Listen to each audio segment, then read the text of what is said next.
भगवान बुद्ध एक गांव में उपदेश दे रहे थे। उन्होंने कहा कि हर किसी को धरती माता की तरह सहनशील तथा क्षमाशील होना चाहिए। क्रोध ऐसी आग है जिसमें क्रोध करने वाला दूसरों को जलाएगा तथा खुद भी जल जाएगा।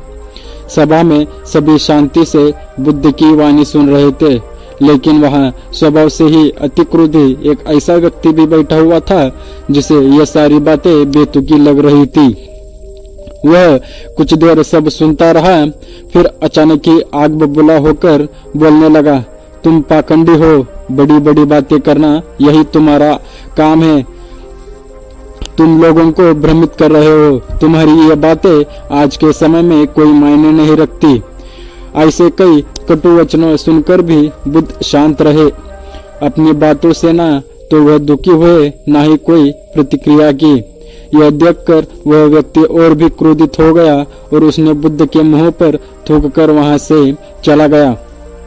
अगले दिन जब उस व्यक्ति का क्रोध शांत हुआ तो उसने अपने बुरे व्यवहार के कारण पछतावे की आग में जलने लगा और वह उन्हें ढूंढते हुए उसी स्थान पर पहुंचा। पर बुद्ध कहाँ मिलते, वह तो अपने शिष्यों के साथ पास वाले एक अन्य गांव निकल चुके थे। व्यक्ति ने बुद्ध के बारे में लोगों से पूछा और ढूंढते ढूंढते जहां बुद्ध प्रवचन दे रहे थे वहां पहुंच गया। उन्हें देखते वह उनके चरणों में गिर पड़ा और बोला, मुझे क्षमा कीजिए प्रभु।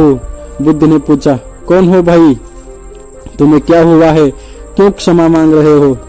उसने कहा, क्या आप भूल गए, मैं वही जिसने कल आपके साथ बुरा व्यवहार किया था। मैं शर्मिंदा हूँ। मैं मेरे दुष्ट आचरण के क्षमा याचना करने आया हूँ।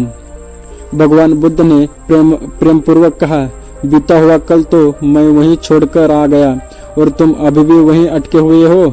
तुम्हें अपनी गलती का अभ्यास हो गया है। तुमने पश्चाताप कर लिया। तुम निर्मल हो चुके हो। अब तुम आज में प्रवेश करो।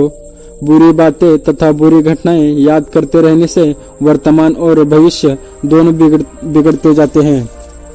बीते हुए कल के कारण आज को मत बिगड़ाओ। उस व्यक्ति का सारा बोझ उतर गया।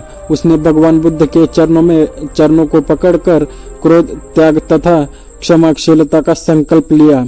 बुद्ध ने उसके मस्तिष्क पर आशीष का हाथ रखा। उस दिन से उसमें परिवर्तन आ गया और उसके जीवन में सत्य, प्रेम व करुणा की धारा बहने लगी। मित्रों, बहुत बार हम भूत में की गई किसी गलती के बारे में सोचकर बार बार दुखी होते हैं और खुद को कोसते रहते हैं। हमें ऐसा कभी नहीं करना चाहिए। गलती का बोध हो जाने पर हमें उसे कभी ना दोहराने का संकल्प लेना चाहिए और एक नई ऊर्जा के साथ वर्तमान को सुदृढ़ बनाना चाहिए। आपको यह कहानी कैसी लगी हमें कमेंट में जरूर बताएं और हमारे चैनल पर नए आए हो तो हमारे चैनल को सब्सक्राइब जरूर कीजिए।